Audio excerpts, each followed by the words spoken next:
Amen.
séance aujourd'hui, nous te prions au nom de Jésus. Disons tous au nom de Jésus. Alléluia. Vous pouvez vous asseoir. Bienvenue j'ai oublié le nom. Sophine. Bienvenue à Sophine qui nous visite aujourd'hui pour la première fois.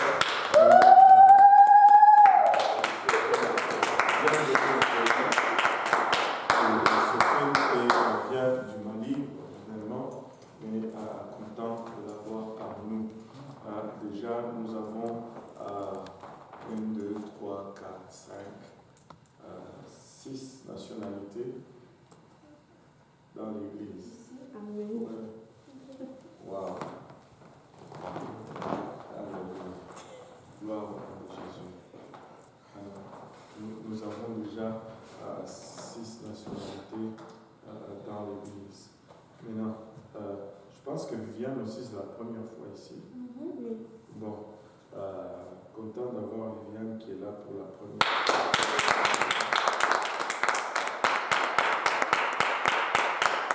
Juste un moment, on va juste finir avec vous.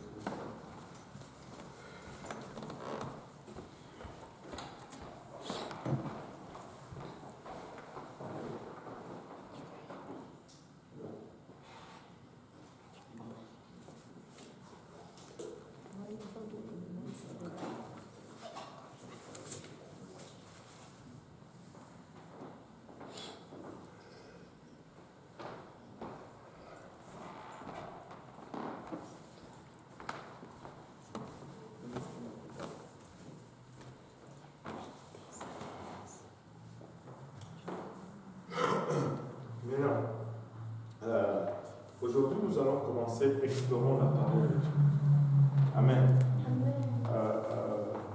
Il y a quelque chose que nous devons souligner en partant, avant de lancer cette étude, c'est qu'en 1999, juste avant d'entrer dans l'année 2000, il y a eu un sondage qui a été fait ici en Amérique du Nord. Et ce sondage concernait la parole de Dieu. Maintenant, ce sondage a révélé ceci, que 90% des gens considéraient la Bible comme un livre sacré. 90% des gens possédaient une quelconque version de la Bible chez eux à la maison. Mais 2 quelques pourcents seulement de personnes la lisaient. Ils avaient la Bible à la maison, la considéraient comme un livre sacré, mais ils ne la lisaient pas. Avez-vous remarqué une chose? Si tu veux savoir sur les dauphins, tu vas consulter un expert sur les dauphins. Si tu veux connaître les éléphants, comment ils pensent, comment ils fonctionnent, comment ils réfléchissent, tu vas consulter un expert sur les éléphants. Si tu veux connaître sur l'eau, l'électricité ou les singes, je ne sais pas, tu consultes l'expert dans la matière. Mais apparemment, dans le monde d'aujourd'hui, la Bible ou la parole de Dieu est le seul domaine que si tu veux connaître, au fait, il faut aller voir les experts d'autres domaines. Et très souvent, ceux qui donnent des commentaires sur la Bible n'ont aucune expertise dans la Bible. On va parler aux scientifiques on va demander aux scientifiques de justifier la Bible. On va s'appuyer sur les scientifiques pour justifier et connaître la Bible. Ça ne devrait pas être le cas. On devrait demander à ceux qui investissent leur vie à la connaissance de la Bible de nous faire des démonstrations de la véracité de la Bible. La Bible, le livre que nous allons étudier, c'est vraiment le livre. La Bible signifie le livre, mais la Bible elle-même n'est pas juste un seul livre, c'est un ensemble de plusieurs livres. C'est plusieurs livres qui sont mis ensemble. L'écriture de la Bible a pris 1600 ans de temps, avec un intervalle de 400 ans entre plutôt l'Ancien et le Nouveau Testament. Donc, si on mettait cela sur une période de temps, ça serait à 2000 ans de temps pour que nous puissions avoir à toute la Bible. La Bible est constituée de... Wow, pour une fois que je peux faire comme si j'étais un vrai prof. La Bible est constituée de deux parties, l'Ancien et le Nouveau Testament. Si nous mettons la ligne de temps, il y a quelque chose qui va nous... on va dire ça, c'est la ligne de temps. Je peux me faire un professeur. Change. Ok, le verre fonctionne. Je ne sais pas si c'est écologique. La ligne de temps à nos jours. Si nous regardons l'écriture de la Bible a pris 2000 ans pour l'écrire. Maintenant, si on met ici au début création,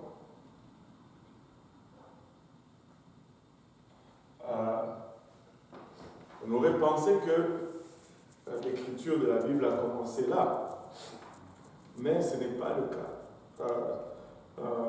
La Bible est divisée en deux parties, l'Ancien et le Nouveau Testament. L'Ancien Testament comprend 39 livres, mais le tout premier livre qu'on voit dans l'Ancien Testament, c'est le livre de Genèse qui a été écrit par Moïse. Or, Moïse, c'est quelque part là.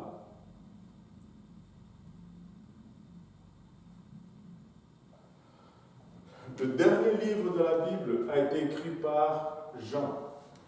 Jean, c'est quelque part là. Et entre Moïse et Jean, il y a environ 2000 ans. Moïse jusqu'à Malachie, 1500 ans. 1500 ans, et de Malachie à Luc, 400 ans, et puis plutôt à Marc, on va dire Matthieu, et puis là c'est le Nouveau Testament, et tout ça c'est l'Ancien Testament. Maintenant, tel que c'est présenté, ça soulève quand même quelques questions. Ici, on a environ 2000 ans de temps, et ici, on a un autre environ 2000 ans de temps. Moïse, qui a écrit le premier livre, c'est lui qui nous parle de la création. Comment a-t-il pu faire pour nous parler de la création? Il a commencé à écrire 2000 ans environ après Adam et Ève.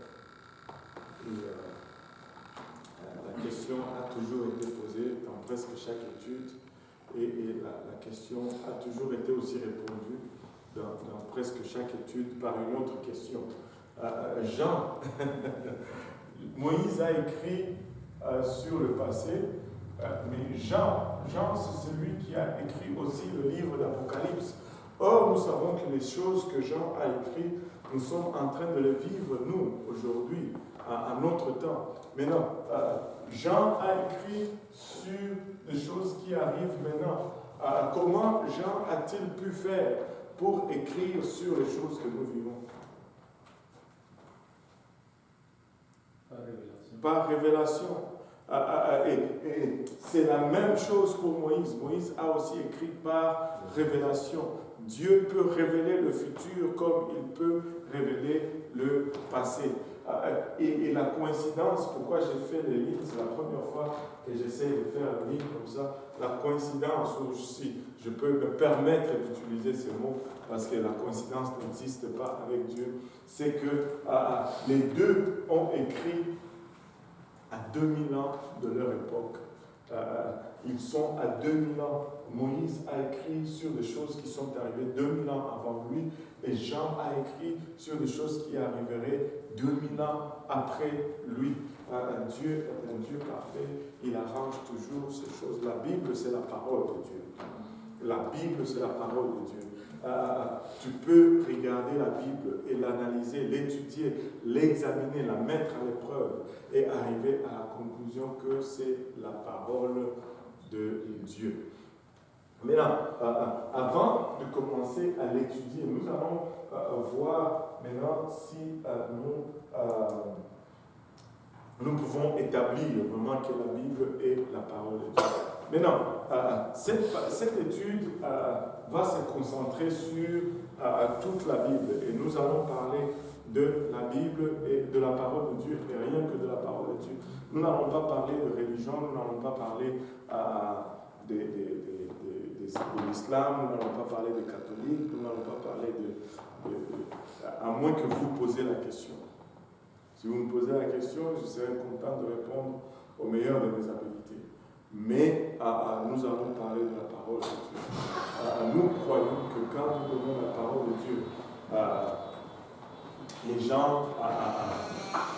peuvent faire les bonnes décisions. La parole de Dieu c'est ce qui manque aujourd'hui. Il y a tellement de religions, mais il y a très peu de paroles de Dieu. Et nous voulons la parole de Dieu. Maintenant,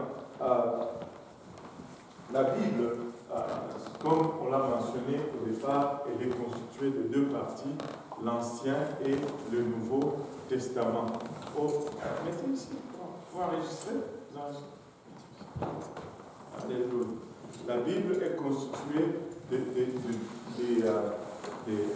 deux grandes parties ou deux grands blocs, l'Ancien et le Nouveau Testament. Maintenant, nous allons passer combien de leçons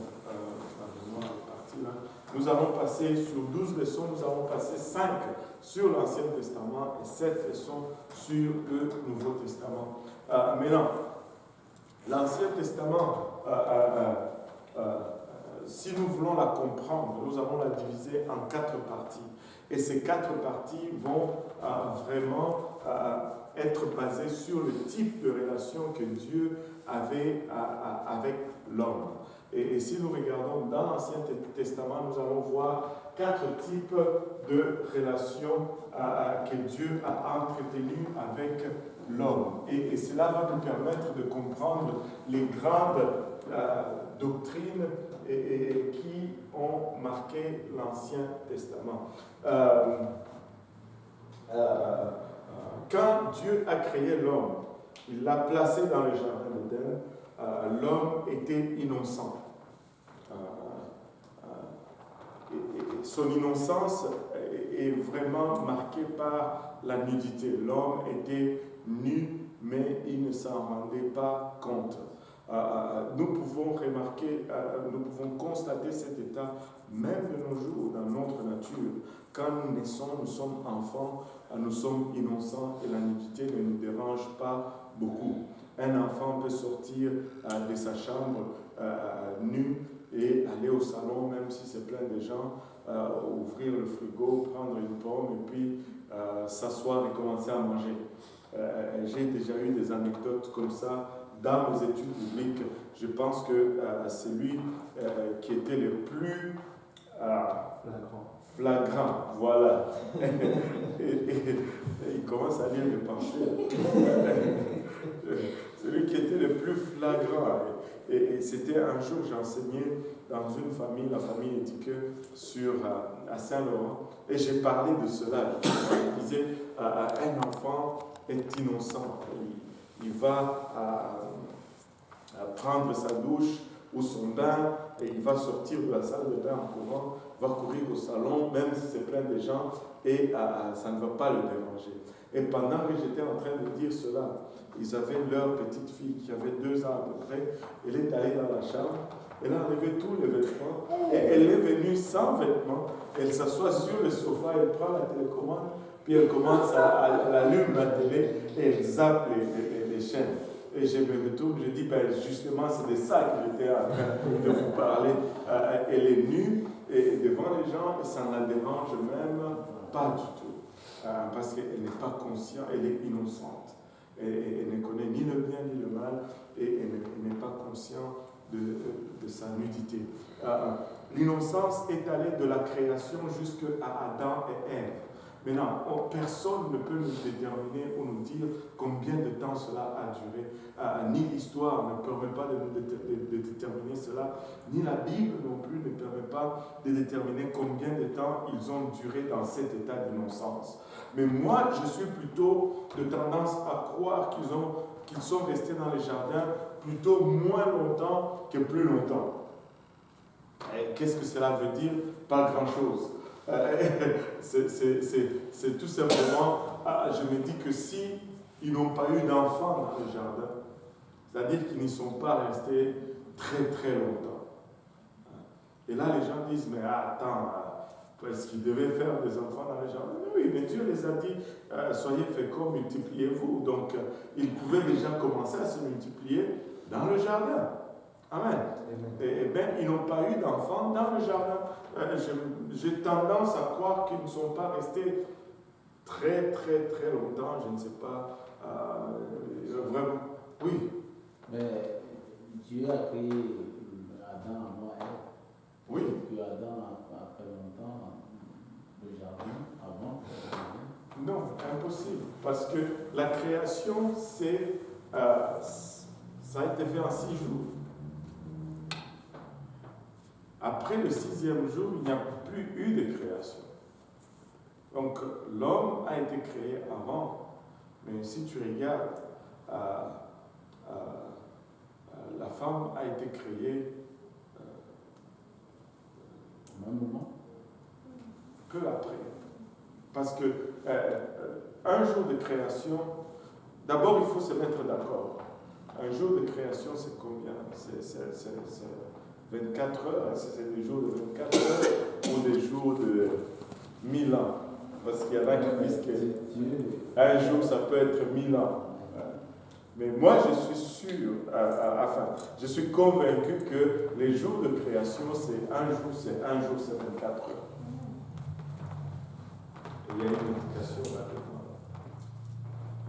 Enfin, on va le voir, on peut le voir maintenant. Regardons Genèse.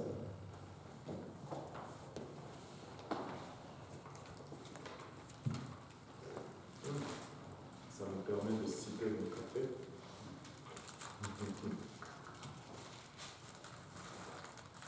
Bon. Genèse 1. C'est juste au début. Oui, tu peux lire à haute voix. La Bible dit: au commencement, Dieu créa les cieux et la terre. La terre était informe et vide. Il y avait des ténèbres à la surface de l'abîme, et l'Esprit de Dieu se mouvait au-dessus des eaux. Dieu dit: que la lumière soit, et la lumière fut. Dieu vit que la lumière était bonne, et Dieu sépara la lumière d'avec les ténèbres. Dieu appela la lumière jour, et il appela les ténèbres nuit. Ainsi il y eut un soir et il y eut un matin. Ce fut le premier jour. Il y eut un soir et il y eut un matin. Ce fut le premier jour. Moi, je pense que ces petits mots me permettent de croire que le jour de la création, c'est le jour de 24 heures.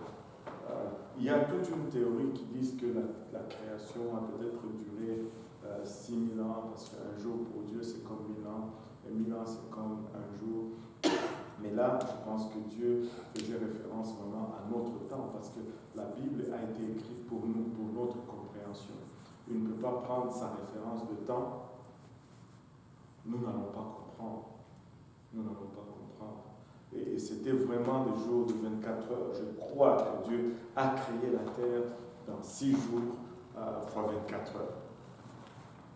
Et maintenant, si on regarde cela, Adam a été créé le même jour que Ève, au 6e jour. Il a été créé et Adam a été créé en premier. Il y a eu un grand intervalle parce que Dieu a créé l'homme et puis il a créé les animaux. Et puis après, il les a fait venir vers l'homme pour les nommer. L'homme les a nommés, mais il n'a pas trouvé de compagne pour lui. Et si tu vois, moi, cela, ça se passe le même jour. Et après, quand on n'a pas trouvé de compagne pour l'homme, Dieu l'a endormi, il a créé maintenant la femme, et l'homme a dit, bon, celle-ci, c'est vraiment la chair de ma chair. Et après le 6e jour, Dieu n'a plus créé. La création est finie. Et le 7e jour, il s'est reposé. Et on ne parle plus de création après cela. Là, le temps commence à défiler. Donc, c'est ça. Si on veut s'aligner avec toutes les Écritures, c'est comme ça qu'on doit le regarder. Maintenant, comment on a fait pour arriver?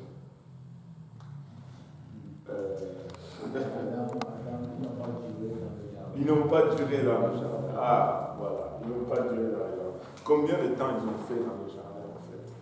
Moi, je pense que plutôt court que long, parce qu'ils n'ont pas eu le temps d'avoir leur bébé dans le jardin. Les enfants sont nés à l'extérieur du jardin. Donc, mais ça, c'est juste, ça peut être un bon truc pour passer le temps un vendredi soir à discuter là-dessus, mais finalement pour aboutir à rien. Parce qu'on n'a pas d'éléments pour connaître vraiment la vérité là-dessus. On ne sait pas, il n'y a rien pour nous dire combien de temps ils sont restés dans le jardin. Mais on peut discuter, on peut passer une bonne soirée d'arguments là-dessus. et c'est ça. Donc, ils étaient innocents, ils ne sont pas restés longtemps. Mais quand ils ont péché et quand ils ont mangé du fruit, et moi je crois vraiment que c'était un arbre et ils ont mangé un fruit. Il y a certains qui vont dire, bon, c'est ci ou c'est ça, ou c'est... Non. L'arbre, quand la Bible dit l'arbre, c'est l'arbre. Quand la Bible dit un fruit, c'est un fruit. Il y en a qui disent que non, c'était les rapports sexuels. Ben, Dieu leur a dit, soyez féconds, multipliez-vous et remplissez la terre. Comment ils allaient remplir la terre s'ils n'avaient pas de rapports sexuels? Donc, ce n'est pas ça. La Bible dit qu'ils ont mangé un fruit et c'était un fruit. Et après avoir mangé ce fruit, ils ont perdu l'innocence. Ça a réveillé la conscience en eux. Et après l'innocence, donc finissons d'abord l'innocence. Je pense que c'est comme ça.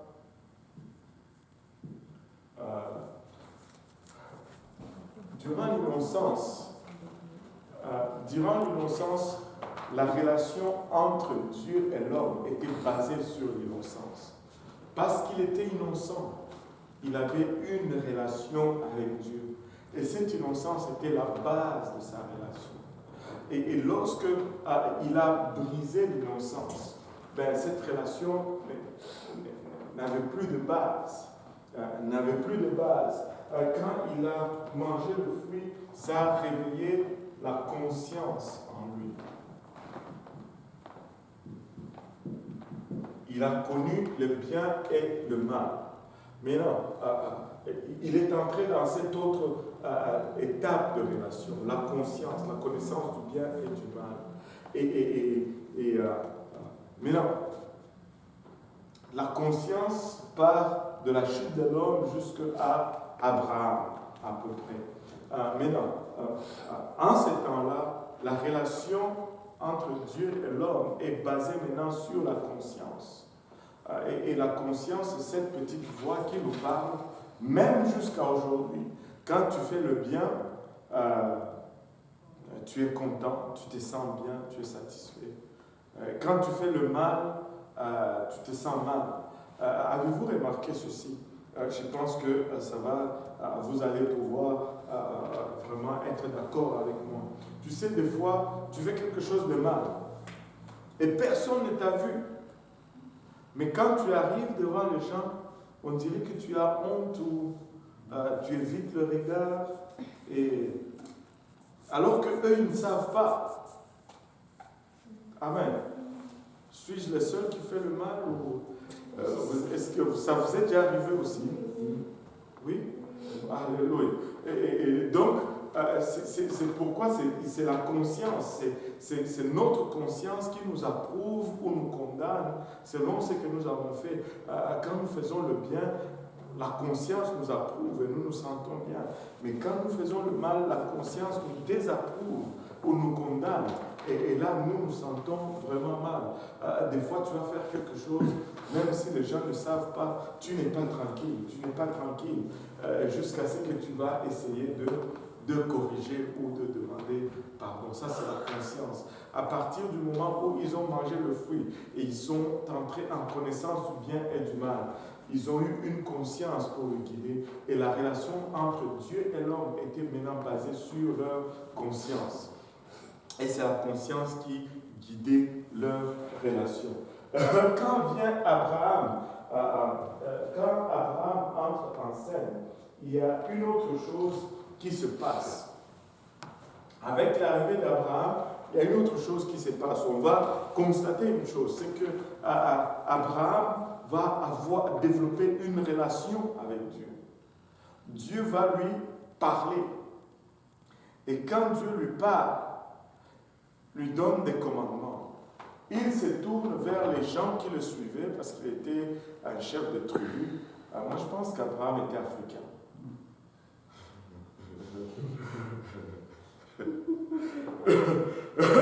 Parce que c'est en Afrique que c'est seulement avec les Africains que ça pouvait fonctionner. Ici, tout le monde a le droit, ça ne peut pas fonctionner. Anyway, ça c'est juste une joke. Mais Abraham a une relation avec Dieu. Dieu lui dit, lui donne des commandements et lui, il se retourne et il demande à tous ceux qui le suivent de maintenant suivre ces commandements. Un plus grand exemple, un exemple vraiment plus clair, c'est la circoncision. Dieu dit à Abraham, à partir de maintenant, pour être en alliance avec moi, pour avoir une relation avec moi, voici ce que vous allez faire. Tu vas d'abord rentrer dans le camp, tu prends tous les garçons, tous ceux qui ont 8 jours et plus, tu vas leur faire la circoncision. Et par la suite, tout bébé qui est né ou tout esclave que tu vas acheter, le 8e jour, tu lui fais la circoncision. Écoutez, tous ces gens costauds qui le suivaient ont obéi. Et ça, c'était maintenant la loi pour eux. Et c'est ce qui allait déterminer s'ils marchaient dans une relation avec Dieu. Quelqu'un a dit, quand Abraham revient vers le camp, il appelle tous les hommes, il leur dit, à partir de maintenant, circoncision, tous les hommes le regardent. Tu es sûr vraiment que tu as entendu de la part de Dieu? Parce que ça va faire mal. Ça va faire très mal. Donc, ça nous introduit dans ce qu'on va appeler le temps de patriarche. Est-ce que en ce moment-là, il connaissait ce que c'était la circoncision? Ah, il savait. Peut-être qu'il n'avait pas le mot circoncision, mais il savait exactement ce que c'était. Et c'est de eux que nous avons appris cela. Et laissez-moi vous dire, quand tu es grand, c'est plus douloureux et ça prend plus de temps à guérir. Je te dis, tous ces gens-là ont regardé vraiment Abraham et dit, tu es vraiment sûr que c'est ça que Dieu a dit? Aujourd'hui, quand on est fait, tu es bébé, tu ne t'en rends même pas compte. Et en passant, laisse-moi juste signaler ceci. Tu n'as pas besoin d'être circoncis pour avoir une relation avec Dieu aujourd'hui. Nous sommes dans le Nouveau Testament. La circoncision n'est plus l'alliance. Notre circoncision a été remplacée par le baptême. Regardez Colossiens 2 à partir du verset 9. On va le lire rapidement. On peut lire à partir du verset 8. Colossiens 2 à partir du verset 8.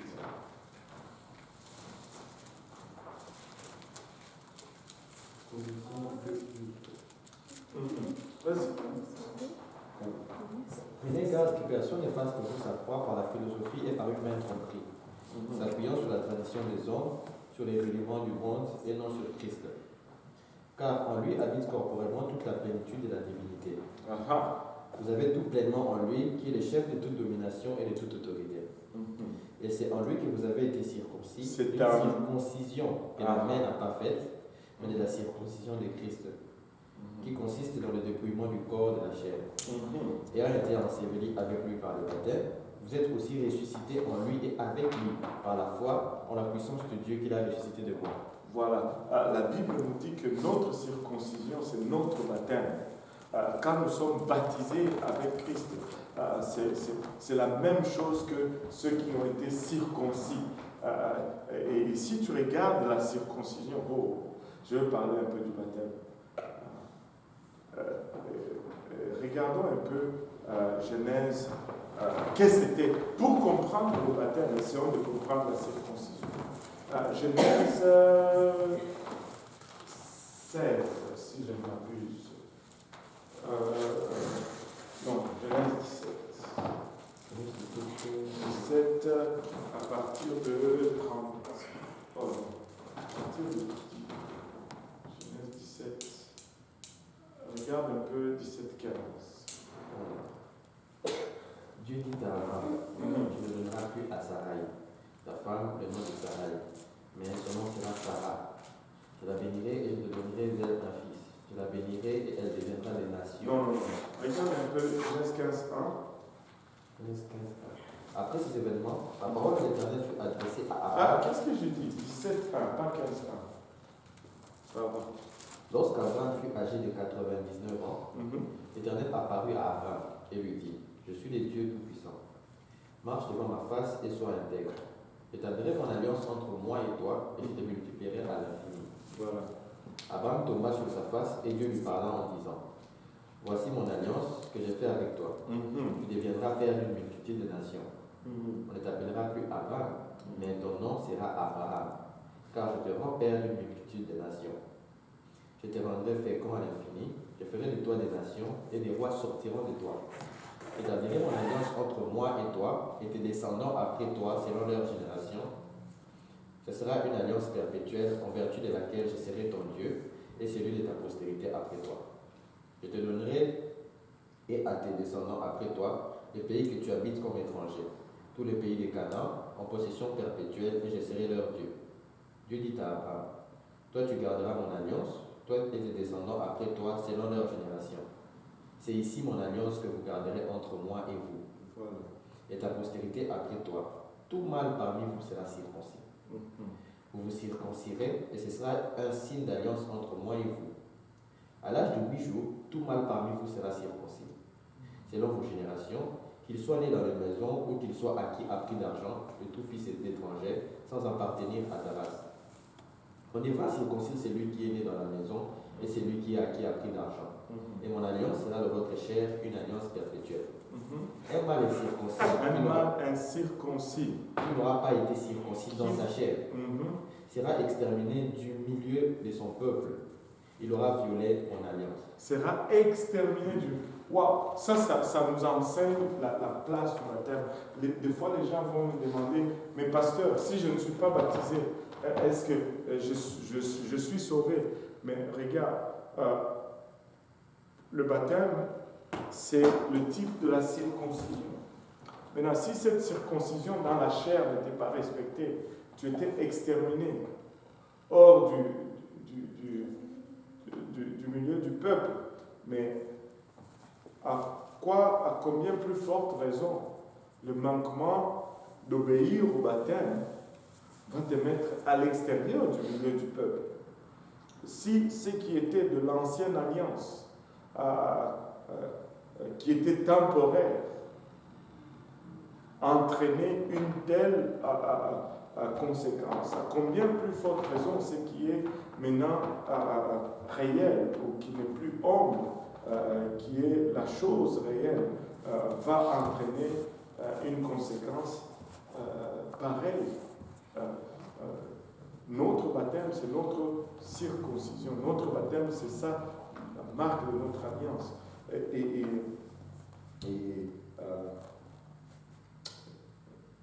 Comme celui qui était incirconcis était exterminé du milieu du peuple, celui qui n'est pas baptisé va être aussi exterminé du milieu du peuple. C'est ça notre alliance avec Dieu. Et quand tu te faisais circoncire, laissez-moi vous poser une question. Je pense que vous allez répondre parce qu'on est dedans. Quand la fille de Pharaon a ramassé Moïse sur le Nil, on lui a donné les bébés. La Bible nous dit qu'elle a regardé. Elle a dit, oh, c'est un enfant hébreu. Mais comment est-ce qu'elle a su que Moïse était un enfant des Hébreux? La circoncision. Elle a juste levé son pampers ou son haggis, enfin, s'ils en avaient à l'époque, et elle a vu que le petit était circoncis, parce qu'il avait 3 mois, le petit. Juste par cela, elle savait à quel peuple il appartenait. Et vous savez, quand nous recevons la circoncision de Christ, non seulement, ce n'est pas seulement une marque dans notre chair, pour marquer le fait que vraiment nous entrons dans une autre famille, nous faisons partir d'une autre,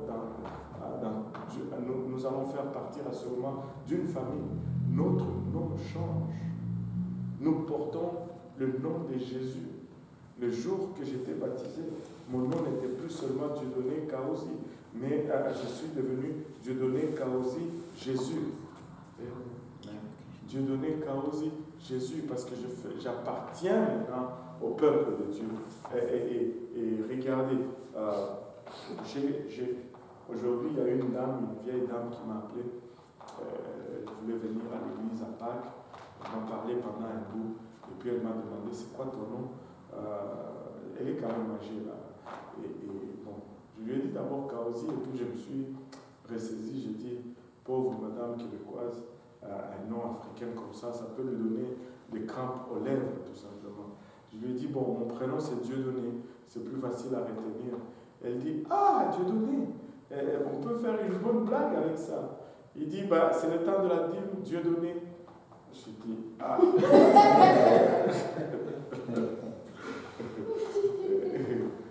J'ai rigolé, vraiment.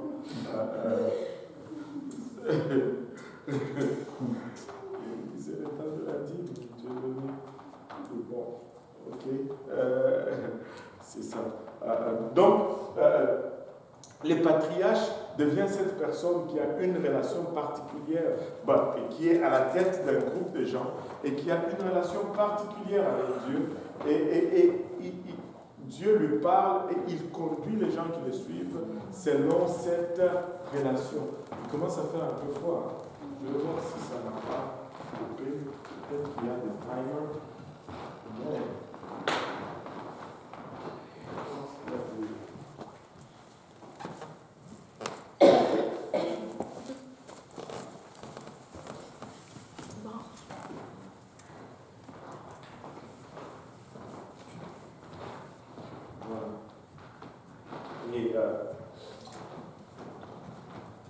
Maintenant, le patriarche va conduire les gens qui le suivent dans cette relation dans laquelle Dieu lui parle.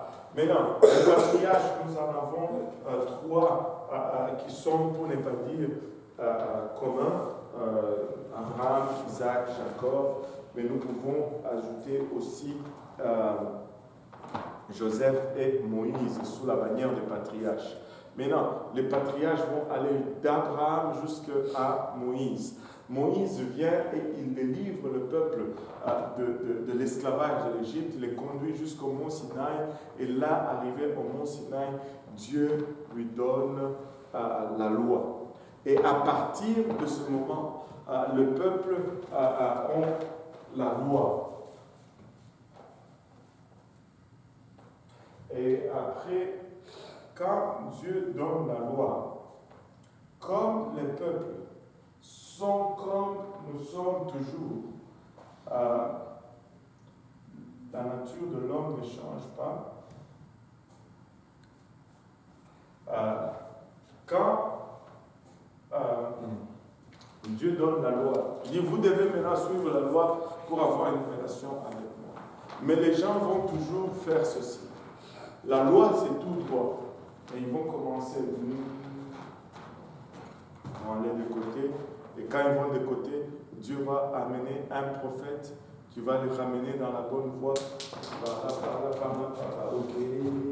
Et c'est toujours comme ça.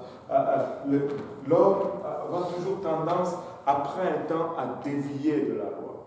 Et quand il dévie de la loi, Dieu va élever un prophète pour le ramener dans la loi. Et je prends toujours cette occasion pour souligner, dire et redire encore que le prophète, ce n'est pas quelqu'un que Dieu envoie pour te dire si tu vas trouver un travail demain ou si tu vas marier telle personne après-demain ou après l'autre. Non, non, non, non. Le prophète, c'est quelqu'un qui te ramène dans le voie de Dieu. Selon la Bible. Selon la Bible. Le prophète, c'est quelqu'un qui sonne les cloches. Il va dire, si nous continuons dans cette direction, nous allons vers la destruction. Maintenant, pour donner du poids à ce qu'il dit, le Seigneur va lui donner des choses qui appartiennent au futur. Et de sorte que quand ces choses arrivent, les gens disent, wow, il disait vrai, et ils vont retourner. C'est la seule raison pourquoi Dieu va révéler le futur au prophète. Dieu ne révèle pas le futur au prophète pour que nous puissions entrer dans ce futur. Non, Dieu révèle le futur au prophète pour que nous puissions retourner à sa loi ou à ses commandements. Parce que des fois, les futurs que les prophètes révèlent sont négatifs, sont très négatifs. Et le but de cela, c'est pour nous ramener dans la loi. J'ai regardé une fois une comédie qui m'a vraiment fait rire en ce qui concerne les prophéties. C'était cet homme qui aimait une sœur de l'église et au lieu juste d'aller courtiser la sœur, il dit, il va la voir, il dit, Sister Lindsay.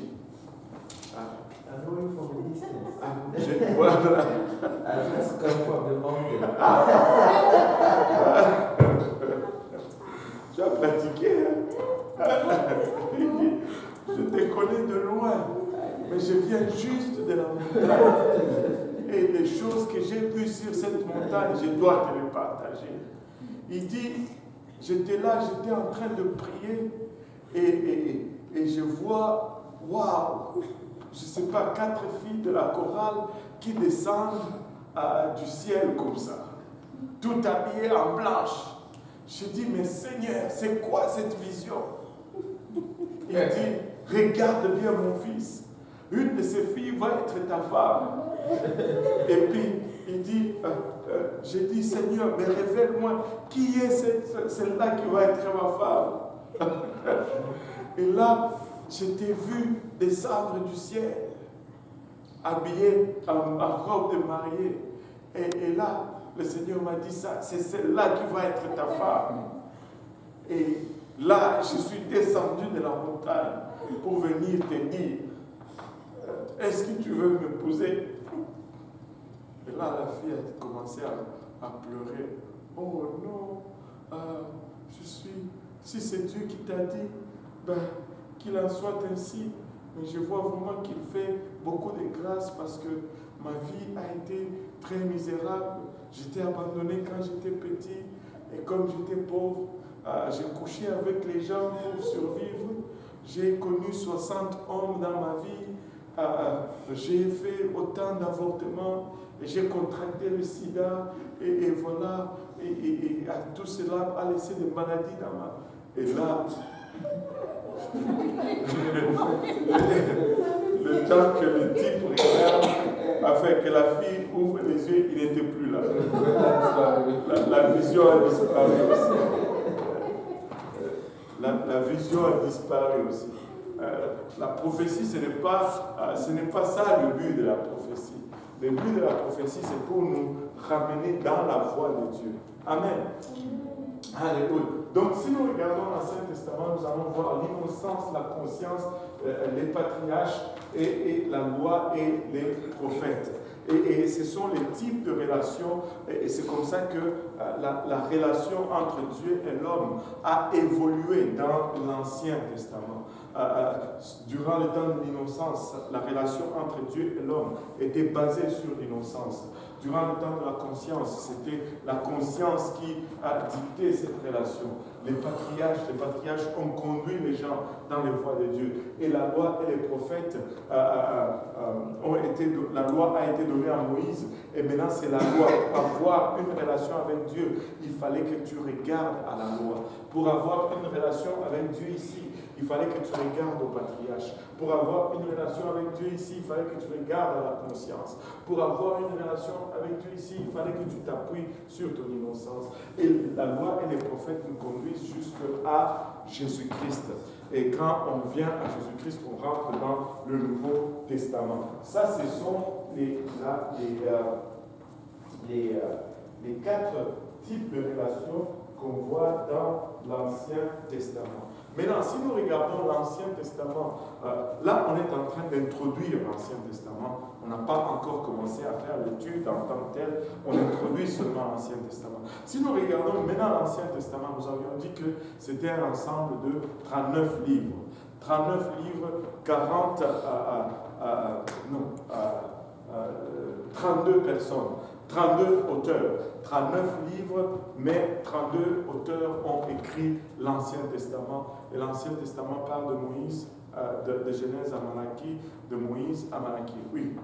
32 auteurs, 32 écrivains. Non, 32 écrivains. Bon, quand je dis auteur, c'est parce que je dis écrivain. On sait que l'auteur, vraiment, c'est Dieu, mais 32 écrivains. Wow. Écrivains, 32 écrivains. Amen. Alléluia. Et 32 écrivains, c'est bien ça. 32 écrivains, 39 livres au total. Maintenant, nous avions dit que les 5 premiers livres ont été écrits par Moïse et nous avions vu que ce n'était pas révélation que cela a été écrit. Mais Genèse n'est pas le premier livre de la Bible qui a été écrit. C'est le premier livre chronologiquement. Et vous savez qu'il existe des Bibles chronologiques. Ouais. Et c'est intéressant. J'en ai une à la maison. C'est vraiment intéressant. Si tu lis cela, ça met tous les événements selon le temps que c'est arrivé. Ça te donne une meilleure compréhension encore. Maintenant, le livre le plus ancien qui a été écrit, ce n'est pas le livre de Genèse, c'est plutôt le livre de Job. On ne sait pas qui l'a écrit, probablement Job lui-même, mais le livre de Job a été écrit avant le livre de Genèse. Le livre de Job nous relate la vie de Job, mais le livre de Genèse nous relate la création du monde.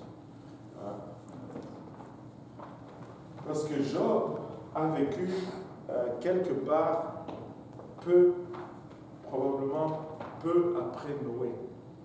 Il y en a qui disent peut-être avant Noé, mais c'était dans ce temps-là. Ce livre a été écrit durant ce temps-là. Maintenant, ça c'est presque, presque 1000 ans avant Moïse.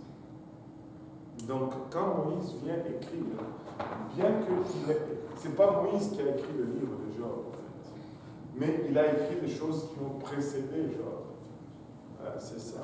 Mais le livre de Job était déjà écrit. Et c'est le livre le plus ancien de la Bible. Maintenant, si nous regardons les livres de la Bible, nous pouvons, plutôt les livres de l'Ancien Testament, nous pouvons les diviser aussi en 4 catégories qui sont la loi ou les Pentateuques, les 5 premiers livres, qui sont suivis de 12 livres d'histoire qui nous relatent l'histoire d'Israël dans la terre promise.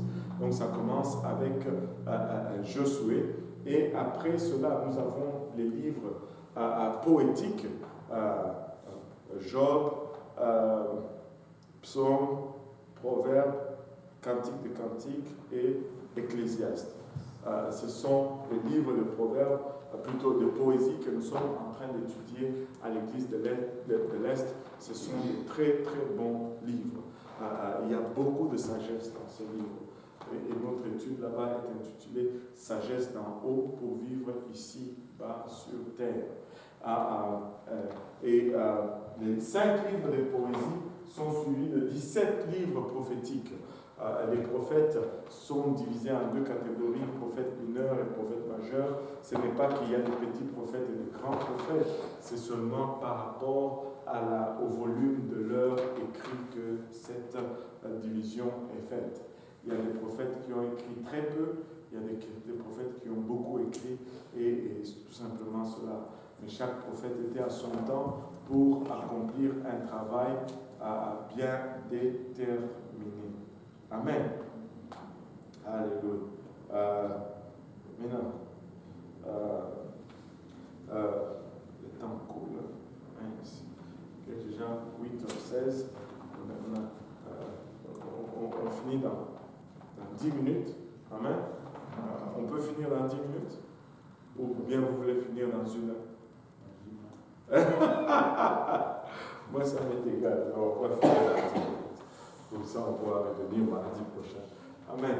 Maintenant, les 5 livres de la loi, qui sont les Pentateuques, qui ont été écrits par Moïse, 12 livres d'histoire qui nous relatent l'histoire du peuple de Dieu dans la terre promise, en commençant par Josué, et la plupart des livres portent le nom de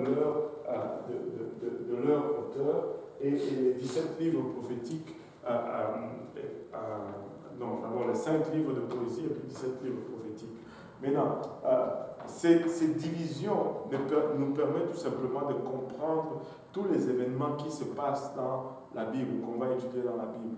Cela ne veut pas dire que si on dit que c'est un livre de poésie, qu'il n'y a pas de prophétie là-dedans. Dans un livre poétique, tu peux trouver la prophétie là-dedans. Mais le but du livre, ce n'était pas la prophétie. Tu peux regarder le livre de Psaumes. Tu vas y trouver des prophéties extraordinaires concernant le Seigneur. Ils ont compté mes côtes, ils se sont partagés mes vêtements, et ils ont tiré au sort ma tunique, ils m'ont percé les mains. C'est dans le livre de Psaumes. Mais le but de ces livres, ce n'est pas la prophétie. Tu peux regarder dans les livres prophétiques, tu vas trouver des déclarations poétiques extraordinaires. Quand je dis poétique, ce n'est pas comme la poésie qu'on fait ici. Qu'est-ce que je peux faire? Je suis allé à la gare et ma voiture, j'ai garé pour prendre le train afin de me rendre, je ne sais pas, quelque chose qui finit avec train. Non, c'est pas ça.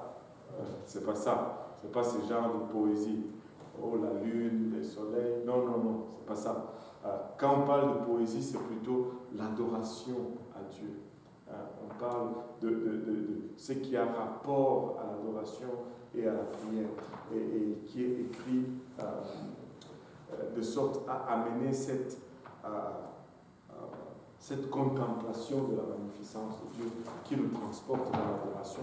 Et si tu veux savoir vraiment adorer, si tu veux savoir prier, passe du temps dans les livres poétiques.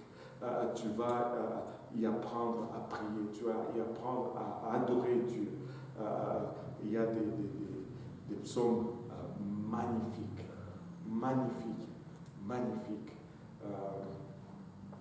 d'adoration. Voilà en ce qui concerne ce livre-là. Donc tu peux trouver un peu de poésie dans la prophétie, un peu de prophétie dans la poésie, mais le livre va quand même garder sa raison d'être. Et les Hébreux divisaient vraiment la parole de Dieu dans cette catégorie. Ils avaient la loi, ils avaient les prophètes et ils avaient les psaumes, les livres d'adoration. Voilà. C'est ça un peu la structure, pour ne pas dire de l'Ancien Testament. Mais non, avant d'aller plus loin, nous allons essayer maintenant de faire une démonstration. La Bible est-elle la parole de Dieu? Oui ou non? Si oui, pourquoi? Sinon, pourquoi? Qui aimait ces questions-là quand on était à l'école? Tu aurais aimé que le professeur arrête seulement à oui ou non. Parce qu'au moins là, ça te donne 50% de chance. Mais quand il dit si oui, pourquoi, expliquer. Mais il faut aussi que tu as compris. Non, le problème c'est que tu n'as pas étudié. C'est ça. Mais des fois, il y a des mots-clés dans la question qui te poussent sur ton imagination, tu vois. Quand tu n'as pas étudié, tu n'as pas étudié. Quand tu n'as pas étudié, tu n'as pas étudié. Et c'est galère. Galère. Oh, l'école. Alléluia. Le Seigneur bénisse l'âme de ceux qui vont encore à l'école. Alléluia. Maintenant, la Bible est-elle la parole de Dieu? Oui ou non? Si oui, expliquez. Nous pouvons regarder à plusieurs choses pour établir que la Bible est véritable et elle est la parole de Dieu. Nous pouvons regarder à plusieurs choses et nous pouvons le regarder d'abord du point de vue juste naturel. Amen. Et on peut commencer par là. Nous pouvons regarder d'abord ce qu'elle écrit, le contenu. Non, commençons d'abord par la structure ou l'écriture. Elle a été écrite sur une période de 1600 ans avec un intervalle de 400 ans. Donc, l'Ancien Testament, 1500 ans d'écriture et le Nouveau Testament, 100 ans d'écriture. Si on combine les deux, c'est 66 livres au total, l'Ancien et le Nouveau Testament. 66 livres, 40 auteurs, 8 ont écrit le Nouveau Testament, qui a 27 livres, et 32 ont écrit l'Ancien Testament, qui a 39 livres. 66 livres au total sur une période de 2000 ans. Ces gens qui ont écrit, la plupart ne se connaissaient pas. Ils ne se sont jamais croisés. Il fallait que, si Moïse allait croiser Jean, il fallait qu'il traîne sur la terre pour 2000 ans. Impossible. Des gens de différentes époques ont écrit. C'est la première chose qu'on souligne. Mais non seulement des gens de différentes époques, mais des gens de différentes classes sociales. Tu vois, des pauvres ont écrit. Les riches, les plus riches que la terre ait portés ont écrit. Tu sais déjà, la façon de voir d'un pauvre, la façon de voir d'un riche, c'est pas pareil. C'est pas pareil. Des gens très instruits ont écrit. Des gens qui n'ont jamais usé le fond de leur culotte sur un banc de l'école ont ici écrit. Des esclaves ont écrit. Des gens libres, jouissant de la plénitude de leur liberté dans leur pays de naissance ont écrit. Des gens loin de leur famille, dans des pays de captivité ont écrit. Des prisonniers ont écrit. Des rois sur les trônes ont écrit. Des prolétaires ont écrit. Des religieux ou des gens instruits dans la religion ont écrit. Des laïcs ont écrit. Mais si tu vois toute cette amalgame des gens, toute cette différence des classes sociales, tu t'attends à avoir juste une confusion. Tu t'attends à avoir dans les mains des idées qui tirent dans tous les sens. Mais quand tu prends la Bible, c'est une seule pensée, une seule direction, une seule voix, une seule personne qui respire sur chaque page. Il est question de Jésus-Christ, dès Genèse jusqu'à Apocalypse. Il est à venir, il est venu, il est reparti et nous attendons encore sa venue ou son retour. C'est une seule pensée. un seul courant d'idées, une seule philosophie, si on peut utiliser ce terme. La Bible est une pièce. Tout s'ajuste comme un gant. Il y a quelqu'un qui disait que la Bible a une précision mathématique et une exactitude scientifique. Et c'est phénoménal. Même deux personnes qui vivent dans la même époque, moi je corrige vos travaux de Purpose Institute. Vous avez écouté le même enseignement, vous allez dans la même église, vous vivez dans le même temps, mais quand je regarde les travaux, des fois c'est wow. Des fois, je peux voir la différence entre ceux qui ont fait l'université et ceux qui ne l'ont pas fait. Mais la Bible, c'est juste un seul livre, une seule pensée. Ce n'est pas un amalgame de différentes copies. Extraordinaire, impossible à faire avec juste la pensée de l'homme. Impossible. Si on regarde certains contenus, si on étudie la Bible, on va voir qu'il y avait des choses qui ont été écrites là-dedans, qui étaient impossibles à effleurer,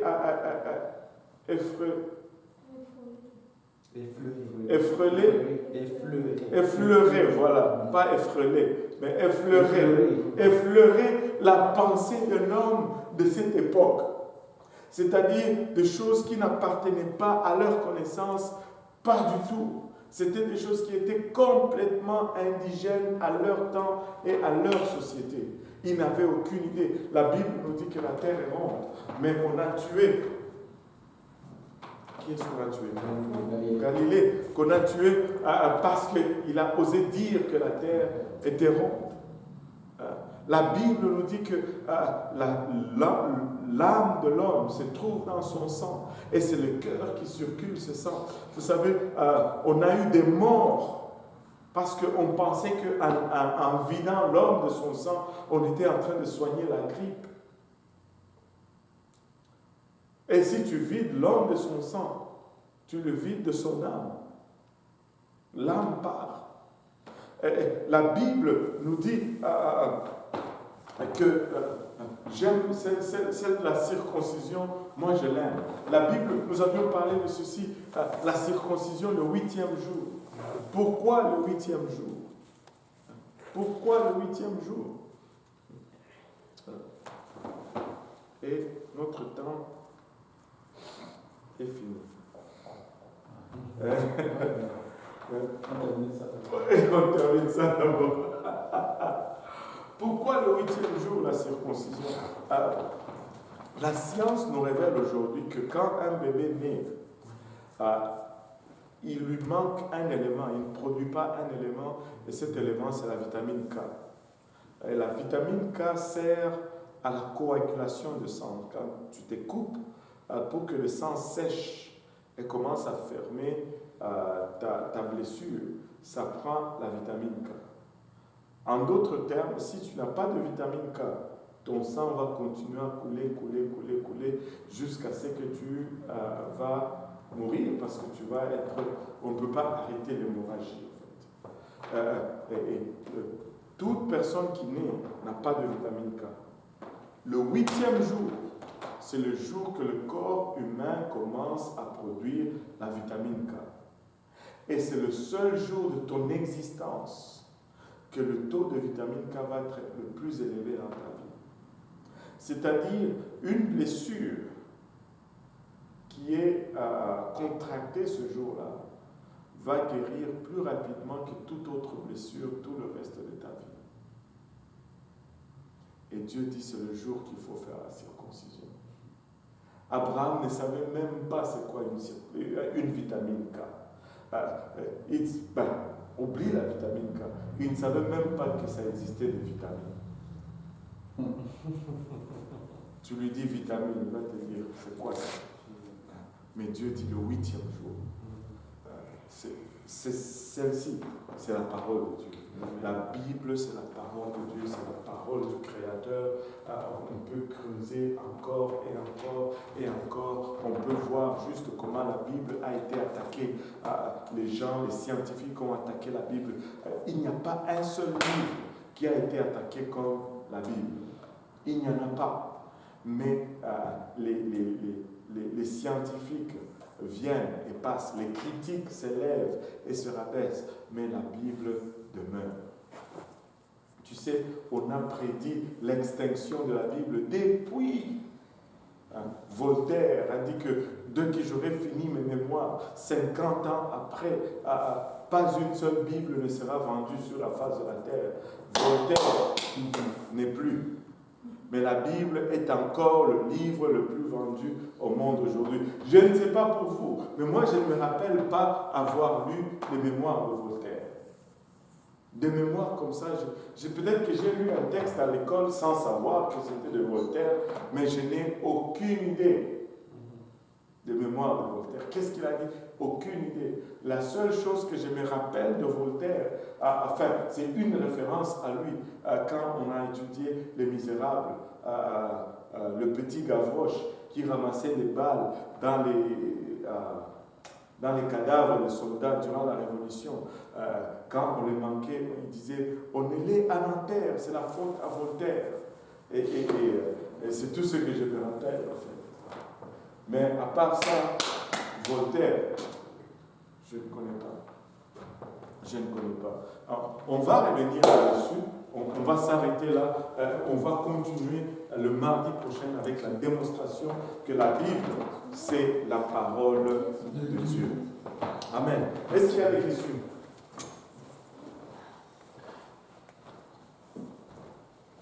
Pas de questions? Content de voir ma cousine Lise aussi, qui est là pour la première fois aujourd'hui.